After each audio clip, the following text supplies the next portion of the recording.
ఓం సాయిరామ్. సమర్థ సద్గురు సాయినాథ్ మహారాజుకి జై. సాయి భక్తులందరికీ నమస్కారం అండి. మన బాబాగారి దయ వల్ల మనందరం బాగుండాలి, సంతోషంగా ఉండాలి అని చెప్పి మనస్ఫూర్తిగా కోరుకుంటూ ఈరోజు సాయిబాబా గారు మనకు అందించేటువంటి సందేశం ఏంటి అంటే, తల్లి ఎక్కువ సమయం లేదంట, అమావాస్య గడిలు ముగిసేలోపు రహస్యమేంటో తెలుసుకోవాలంట. నీ ఇంట్లోనే నువ్వు ఎందుకు పుట్టావో తెలుసుకోవాలంట. నిజం తెలిస్తే ఒక్క నిమిషం కూడా నువ్వు ఆ ఇంట్లో ఉండవంట.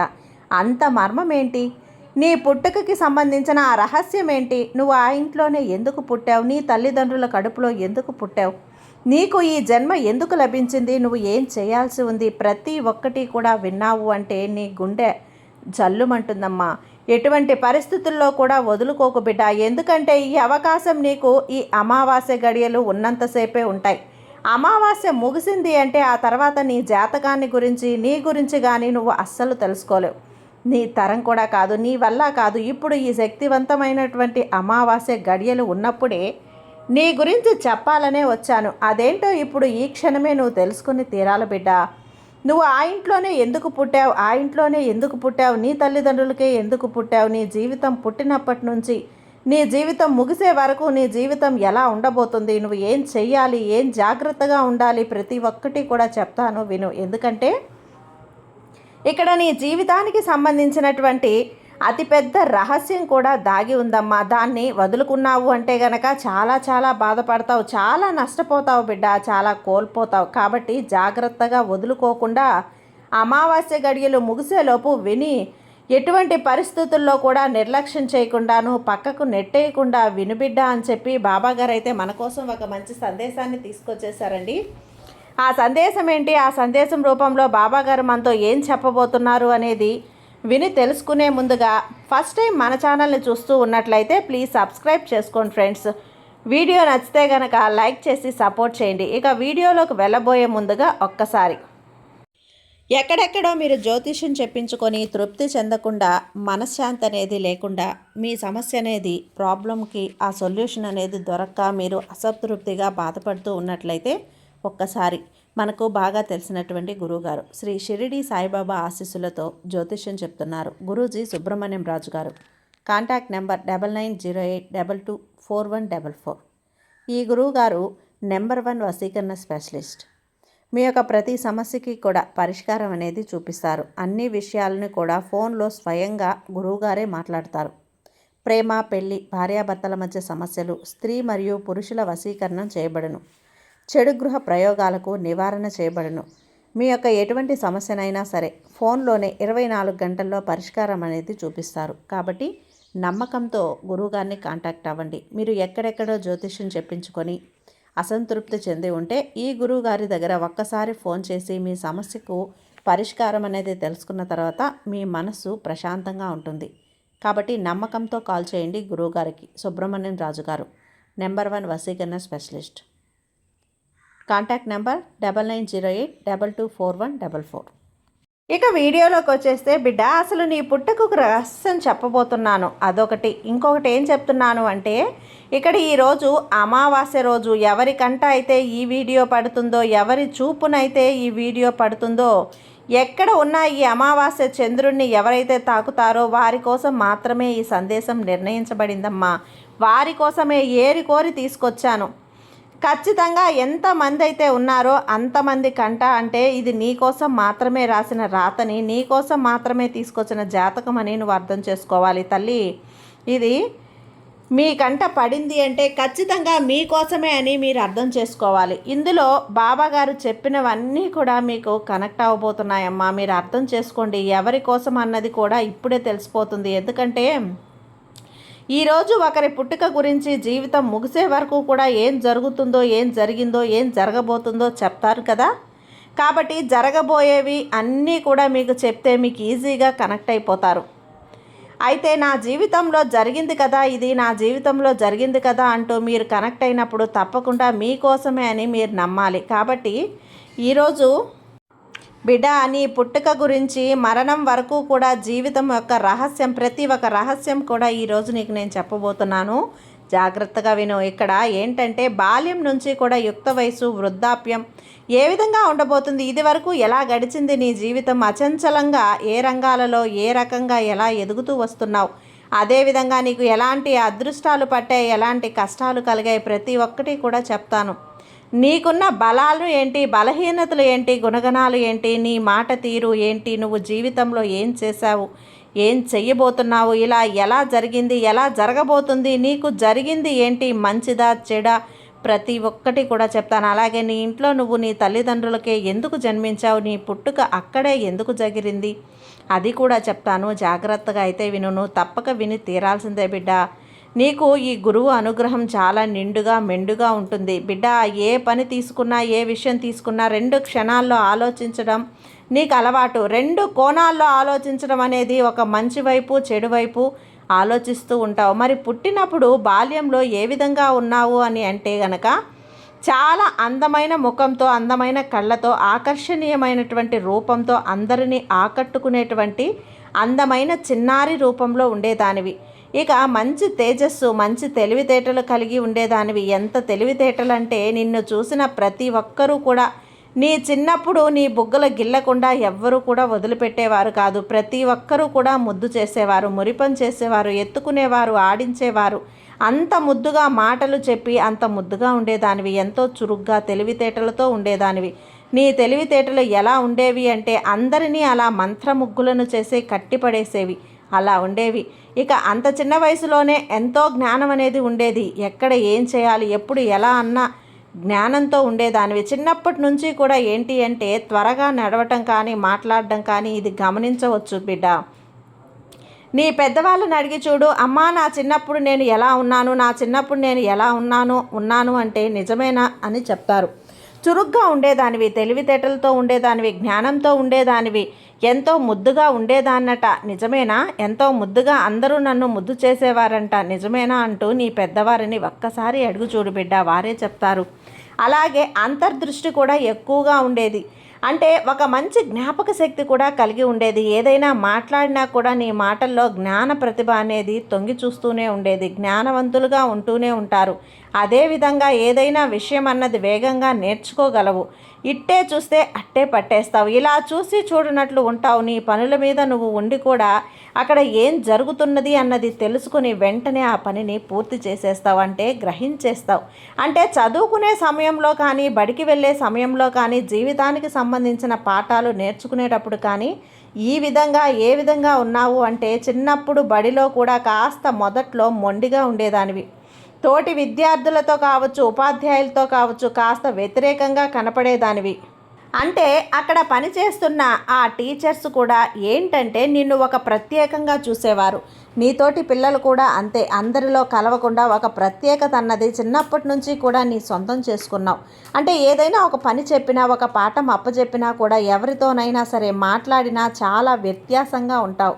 నలుగురు ఉన్నట్లు ఉండవు. నీకంటూ ఒక ప్రత్యేకతను సంపాదించుకొని వెళ్తూ అలా ముందుకు వెళ్ళడం నీకు అలవాటు బిడ్డ. అలాగే ఏం చేసినా క్రమశిక్షణతో ఉండేదానివి. అంతేకాదు ఎక్కువగా అనవసరంగా ఎవరిని పడితే వారిని మాట్లాడటం అలవాటు లేదు. చిన్నప్పటి నుంచి కూడా నువ్వు చదువుకునే సమయంలోనే స్నేహితులు చాలా తక్కువగా ఉండేవారు. ఒకవేళ ఉంటే అది కూడా మంచి వాళ్ళే. అంటే ఏది హుందాగా మాట్లాడడం, అనవసరంగా మాట్లాడకుండా, వృధాగా మాట్లాడకుండా, చెడు వ్యసనాలకు, చెడు అలవాట్లకు పోకుండా ఉండేవాళ్ళు.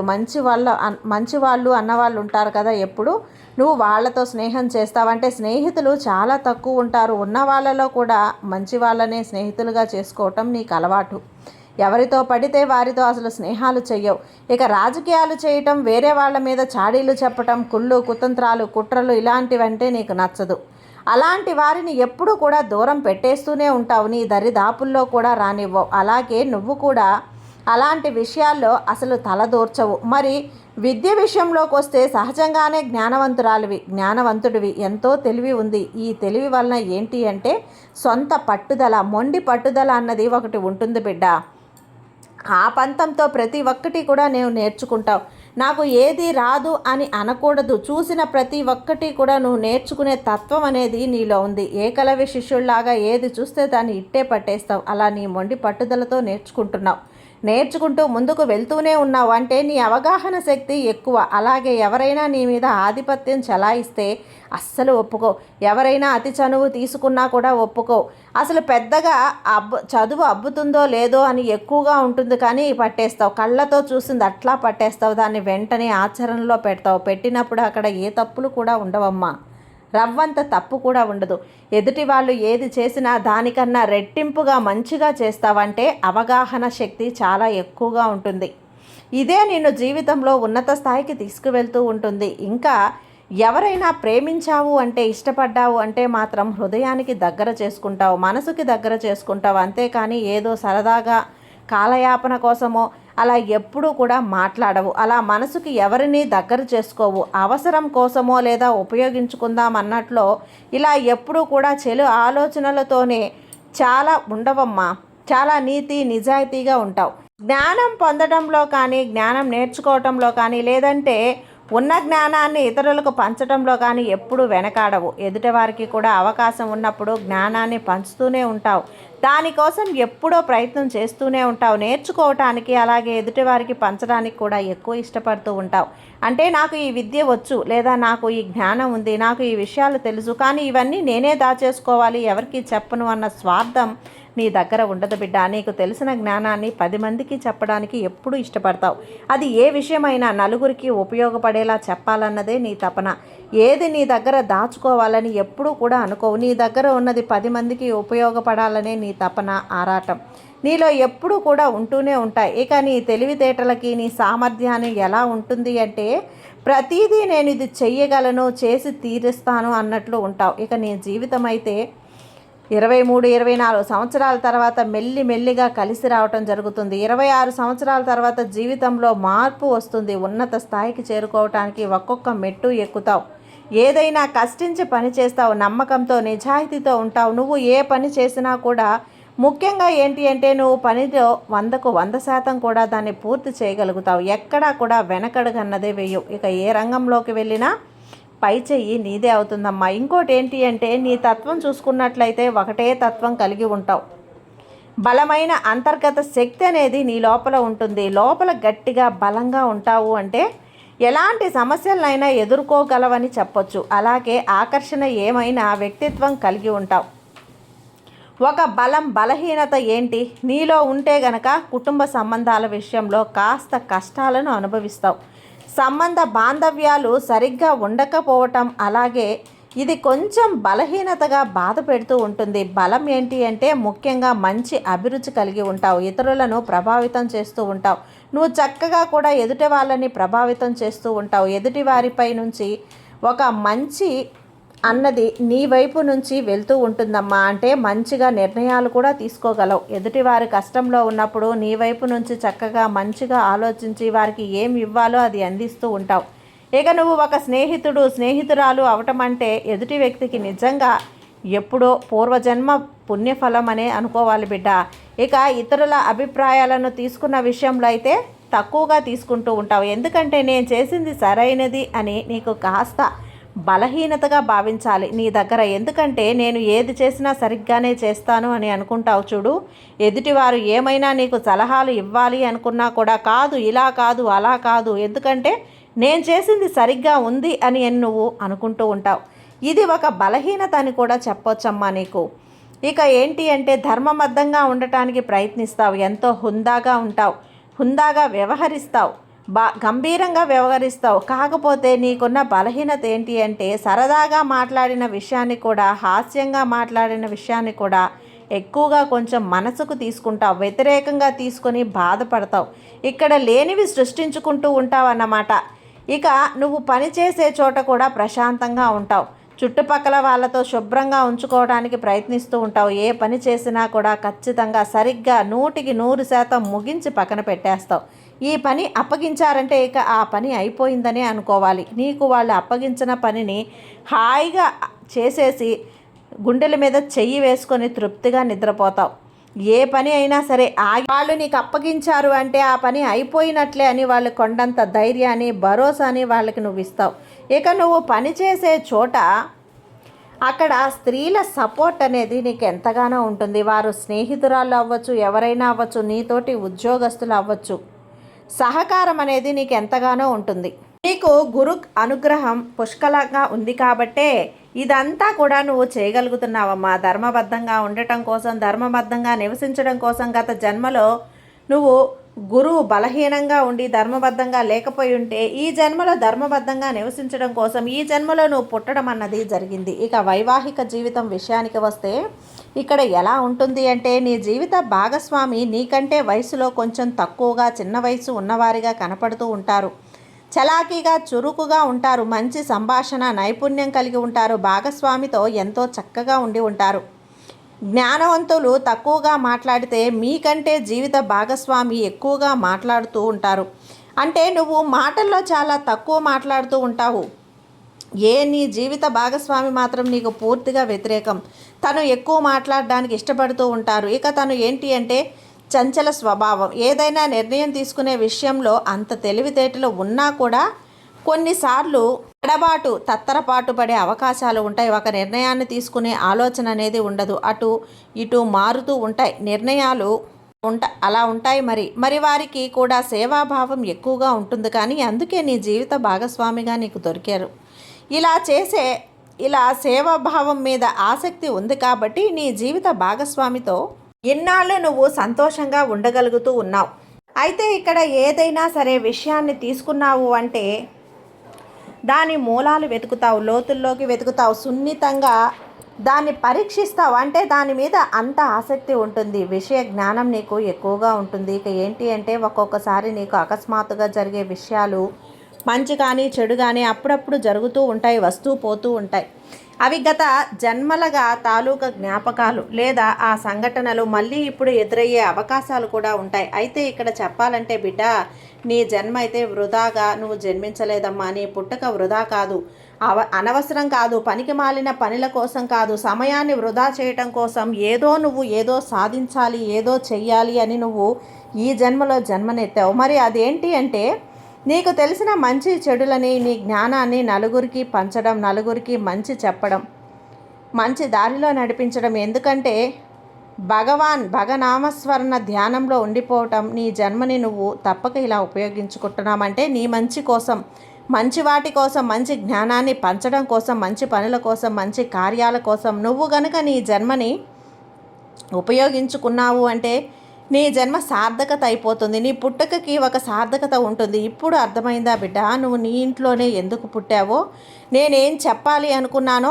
నీ ఇంట్లో ఒక్క క్షణం కూడా ఉండవు అని ఎందుకు అన్నాను అంటే ఇన్నాళ్ళుగా నువ్వు ఒక ఊగిసలాటలో ఊగిపోయావు. నా జీవితం ఏంటి ఇలా ఉంది, నేనేం చేయాలి, ఎక్కడికి వెళ్ళాలి, నా చివరి దశలో నాకు కొంచెం ఒక వయసు రాగానే నేను ఏదో ఒకటి చెయ్యాలి అంటూ సందిగ్ధంలో ఉండిపోయావు.